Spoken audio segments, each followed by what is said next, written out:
मुतहद्दा अरब अमारात के सदर शेख मोहम्मद बिन जायद ने अबू धाबी में ईरानी वजीर खारजा हुसैन अमीर अब्दुल्लाहान से मुलाकात की है। यूएई की सरकारी खबर रिसां एजेंसी ने बताया है कि शेख मोहम्मद और हुसैन अमीर अब्दुल्लाहान ने मुतहद्दा अरब अमारात और ईरान के दरमियान दो तरफा ताल्लुकात के साथ साथ खित्ते में होने वाली मस्बत पेशरफ्त को आगे बढ़ाने की अहमियत पर तबादला ख्याल किया है। हुसैन अमीर अब्दुल्लाहान ने सदर इब्राहिम रईसी की जानब से शेख मोहम्मद को दौरा ईरान की दावत दी। उन्होंने इस दावत का खैर मुकदम किया और जवाब में सदर रईसी को यूएई के दौरे की दावत दी है। बाद जहां ईरानी वजीर खारजा ने अपने अमाराती हममनसब शेख अब्दुल्ला बिन जायद से मुलाकात की। उन्होंने बाहमी तामन और शराकत दारी की बुनियाद पर कसीर अलजहत इक़दामात की अहमियत पर जोर दिया। हुसैन अमीर अब्दुल्लाहान के दौरे के मौके पर दोनों मुमालिक के दरमियान फिजाई नकलो हरकत की खिदमात को वुसअत देने और तजारत और सियाहत के मौके बढ़ाने के मुआहदे पर भी दस्तखत किए गए हैं। खलीजी अरब मुमालिक ईरान के साथ कशीदगी को कम करने की कोशिश कर रहे हैं। हालिया बरसों में यमन और शाम के तनाज़ात की वजह से ईरान और अरब मुमालिक में तनाव में इजाफा हुआ था, लेकिन मार्च में एक ड्रामाई तब्दीली के तौर पर चीन ने ईरान और सऊदी अरब के दरमियान एक मुआहदे की सालसी की, जिसके तहत दोनों मुमालिक ने बरसों के तवील तातुल के बाद सफारती ताल्लुकात बहाल किए। ईरान ने गुज़िश्ता हफ्ते कहा था वो अमान के जरिए अमेरिका के साथ बिलवास्ता मुज़ाकरात में मसरूफ है, जिसमें जौहरी मामलात, अमरीकी पाबंदियां और कैदियों के मुमकिना तबादले से मुतल्लिक अमूर शामिल हैं। अगले रोज ईरान के आला जौहरी मुज़ाकरात कार अली बाकरी का आईनी ने कहा कि उन्होंने अबू धाबी में 3 यूरोपीय मुमालिक के सफारतकारों से मुलाकात की है और इनसे मुल्क की जौहरी सरगर्मियों समेत मुतअद्दिद अमूर पर तबादला ख्याल किया है। तुर्किया में सदर रजब तैयब उर्दवान ने मुआशी पॉलिसी में यू टर्न ले लिया। बरतानवी मीडिया के मुताबिक तुर्किया में शरह सूद 8.5% से बढ़ाकर 15% कर दी गई। रिपोर्टर्स के मुताबिक शरह सूद में इजाफा नई मुआशी टीम की अफराते ज़र से निमटने के लिए नई पॉलिसी है। इस हवाले से बरतानवी मीडिया का कहना था कि तुर्किया में दिसंबर 2020 के बाद शरह सूद में ये पहला इजाफा है, जबकि तुर्की सदर शरह सूद कम रखने पर जोर देते थे।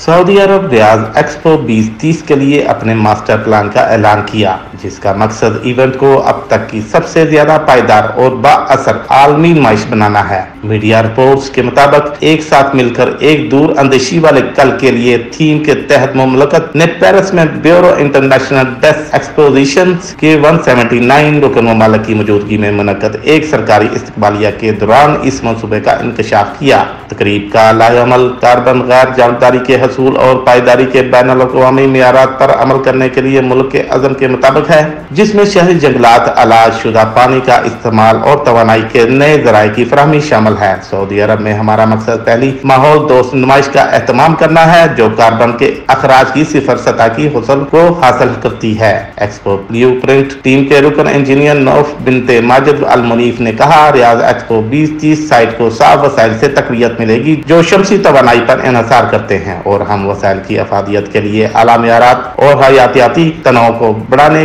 खुराक के ज़िया को रोकने और ग्रीन वेस्ट मैनेजमेंट रिसाइकलिंग यकीनी बनाने के लिए तफसीली हिकमत अमली तैयार कर रहे हैं।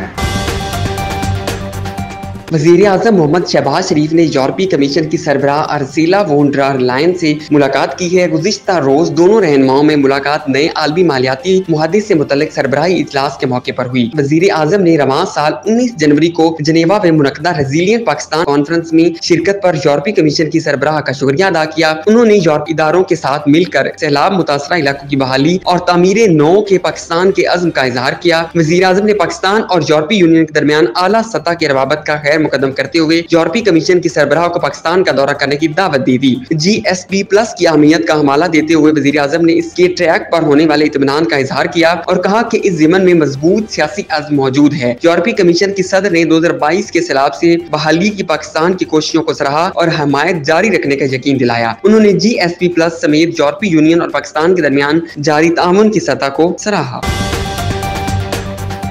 मुस्लिम लीग काफ के सरबराह चौधरी शजात हुसैन के बेटे चौधरी शफा हुसैन ने कहा है कि चौधरी शजात और चौधरी परवेज इलाही की मुलाकात मुस्बत रही। परवेज इलाही हमारे पास वापस आना चाहते हैं, लेकिन स्पेन में बैठा शख्स नहीं मान रहा। मीडिया से गुफ्तगू में उन्होंने कहा कि मोनस इलाही 1 साल पहले ही कह चुके हैं कि सियासत अपनी अपनी खानदान तो हमारा एक ही है, लेकिन सियासी तौर पर फैसला उन्होंने खुद करना है। उन्होंने कहा कि परवेज इलाही को मुस्लिम लीग काफ में वापस आने के लिए बाकायदा दावा दावत दे दी है और वो हमारे पास आना चाहते हैं, लेकिन स्पेन में बैठा शख्स नहीं मान रहा। एक सवाल के जवाब में चौधरी शफा हुसैन ने जवाब दिया है कि कहा है कि मुस्लिम लीग नून के साथ मुस्तकबिल में सीट एडजस्टमेंट हो सकती है।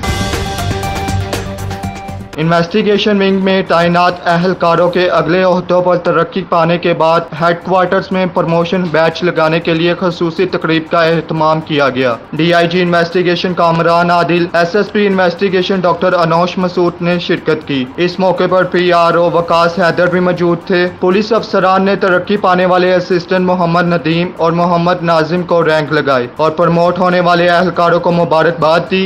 SSP investigation doctor Anosh Masood ने कहा कि शहरियों की भलाई के लिए मजीद दिलजमी से मेहनत करें। इस मौके पर DIG इन्वेस्टिगेशन कामरान आदिल ने कहा कि बरवक्त तरक्की हर मुलाजिम का बुनियादी हक है और पुलिस अफसरान बेहतरीन सलाहियतों का मुजाहरा करके शहरियों के लिए आसानियां पैदा करें। मजीद ये कि assistant sub inspector Mohammad Nadeem PRO branch और मोहम्मद नाजिम इन्वेस्टिगेशन हेडक्वार्टर्स में तैनात हैं।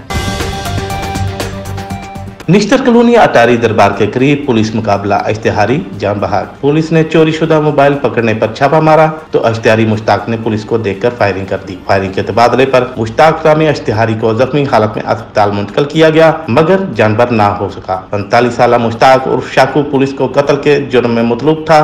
पुलिस और फोरेंसिक माहिरीन ने शवाहद इकट्ठे करके मुख्तलिफ पहलुओं पर तहकीकात का आगाज कर दिया। पुलिस और तहकीकाती अदारों की कार्रवाई के बाद लाश ईदी एम्बुलेंस के जरिए मुर्दाखाना मुंतकिल।